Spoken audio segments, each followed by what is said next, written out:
Membahas masalah rezeki yang berkah, saudaraku seiman. Rezeki kalau kita itlakkan, jangan pernah difahami hanya sebatas materi. Karena kebanyakan orang memahami rezeki itu ya hanya sekedar makanan, minuman, pakaian, kendaraan, atau transportasi, ataupun rumah. Selain daripada ini nggak dianggap rezeki oleh dia. Sehingga banyak sekali orang yang tidak tahu kalau dia sedang kaya raya, dia sedang melimpah rezeki padanya. Karena tadi lingkup rezeki dia hanya lihat ada dalam bentuk materi. Saya akan rincikan misalnya, setiap saat teman-teman sekalian bangun tidur bisa melihat sesuatu, bisa membedakan warna-warna. Bahkan saya sekarang bisa melihat kepada jemaah sekalian dan jemaah melihat ke saya, ini sebuah rezeki yang tidak terhingga. Penglihatan seseorang, cahaya yang bisa ditangkap oleh matanya sehingga dia bisa memantulkan kembali apa yang dia jadikan sebagai targetnya. Ini sebuah nikmat. Bukankah seseorang di antara kita walaupun punya miliaran rupiah tapi matanya buta, dia kesulitan? Bukankah kalau kita balik seseorang yang penglihatannya terang, kemudian penglihatannya mau dicabut, diganti, dibutakan, dibayar miliaran, dia menolak?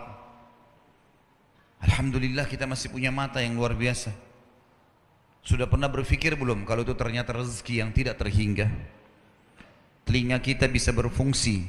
Bayangkan dengan orang-orang yang tuli. Setiap orang berbicara dia tidak ngerti apa yang diucapkan, sehingga harus memberikan isyarat.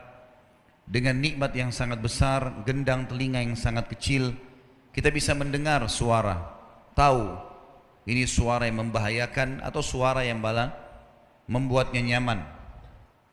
Lidah kita bisa membedakan antara rasa, mana yang pahit, mana yang asin, mana yang pedas, mana yang manis dalam waktu seketika. Sebuah rezeki yang tidak bisa terhingga itu. Bukankah seseorang kalau lagi sakit lidahnya pahit, dia nggak bisa rasa apa-apa? Apa gunanya seseorang punya miliaran uang tapi buta, tuli, nggak punya rasa di lidahnya? Hidung kita masih bisa membedakan, saudara seiman, mana bau busuk, mana bau wangi dalam waktu yang seketika. Sudah pernah berpikir belum kalau itu adalah sebuah nikmat yang luar biasa? Sekarang makanan yang kita pilih, minuman yang kita pilih, kalau kita konsumsi, pernah nggak kita punya andil sedikit saja di dalam proses pencernaannya? Pada saat kita meminum yang manis misalnya, atau kita minum yang hangat ataupun yang dingin, maka kita cuma tahu memilih dan menikmati, enggak lebih daripada itu. Pilih minuman ini, pilih makanan ini, kemudian kita konsumsi. Begitu masuk ke dalam tenggorokan kita ukuran sepertiga jari, kita sudah tidak punya andil lagi di situ. Tiba-tiba terproses dengan sangat luar biasa, tercerna mana tadi makanan dan minuman itu yang jadi nutrisi tubuh, mana yang akan jadi kotoran sehingga dikeluarkan dalam bentuk keringat, air seni ataupun tinja. Saya yakin kalau kita tahu dalam satu piring makanan mana yang akan jadi kotoran, mana yang akan jadi nutrisi tubuh kita, tidak akan makan yang akan jadi kotoran. Tapi kuasa Sang Pencipta yang luar biasa. Bukankah seseorang di antara kita tiap hari menikmati pada saat dia mau ke kamar kecil, dia kebelet kencing misalnya, dia langsung kamar mandi, dia buang air kecilnya, dia tidak berpikir jauh, ternyata itu adalah sebuah kotoran yang harus dia keluarkan.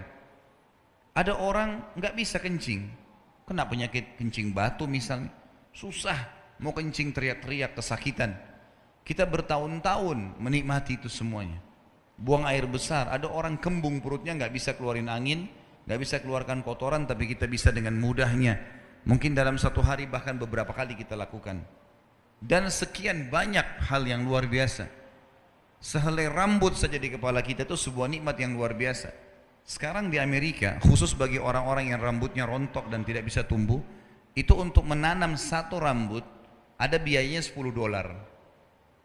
Rambut kita ini di kepala tiap hari kita bisa pegang, mandi, sampoin, sisir. Berapa helai rambut di kepala kita? Pernahkah kita syukuri semua ini teman-teman sekalian? Nikmat yang luar biasa yang tidak bisa terhingga. Ini sebuah rezeki yang besar. Makanya pernah ada seseorang datang kepada seorang syekh di Saudi, orang miskin menurut dia, Dia sangat susah hidupnya.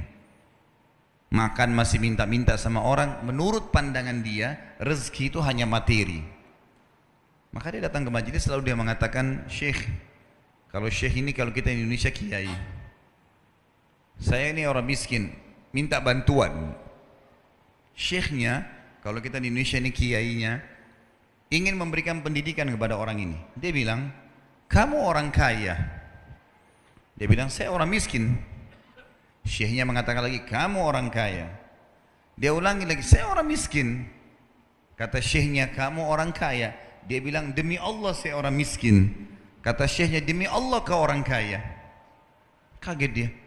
Dia bilang, Syekh, kenapa anda lebih yakin kalau saya orang kaya sementara saya tahu keadaan saya secara ekonomi miskin? Kata syekhnya, memang kamu kaya raya.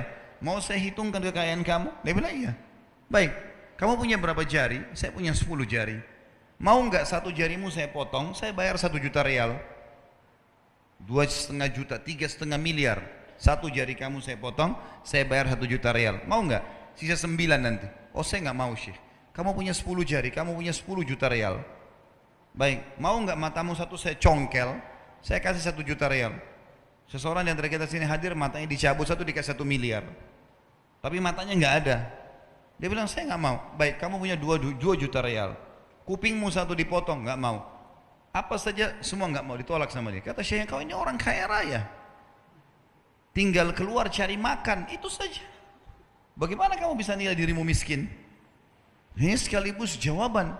Berapa banyak orang teman-teman mungkin cuma bawa becak di luar sana, mungkin cuma dorong gerobak, tapi fisiknya sehat, matanya terang, telinganya bisa mendengar, tinggal kerja bergerak hanya untuk cari makan. Ini semua karena pemahaman yang keliru tentang definisi rezeki itu sendiri. Mereka anggap rezeki itu cuma itu saja. Banyak orang teman-teman sekalian, di atas meja makan rumahnya itu mungkin ada 30 macam makanan, seperti raja-raja banyak. Mereka nggak bisa makan. Saya berapa kali diundang di tempat-tempat yang orang-orang yang luar biasa kaya rayanya, makanan melimpah sekian banyak, mereka cuma makan sedikit saja, nggak bisa makan banyak. Alasannya kenapa? Karena ada gula, ada ini, ada itu, segala macam penyakit, nggak bisa dinikmati sama dia. Subhanallah, kita lihat orang yang kerja, tukang batu, makan setumpuk seperti gunung, tangannya kotor, makan, nggak ada penyakit tuh. Hah? Lihat bagaimana kuasanya Allah Subhanahu wa ta'ala. Kalau kita terlepas daripada belenggu ini teman-teman sekalian, belenggu pemahaman yang salah tentang masalah rezeki, kita akan selalu merasa cukup dengan apa yang ada. Ternyata luar biasa nikmatnya, gitu kan? Nikmat yang melimpah yang tidak bisa terhingga ada pada kehidupan kita ini. Bisanya melangkah kaki, bisanya berfungsi kemaluan, bisanya berfungsi telinga, penglihatan, lidah, segala macam ini nikmat yang tidak bisa terhingga.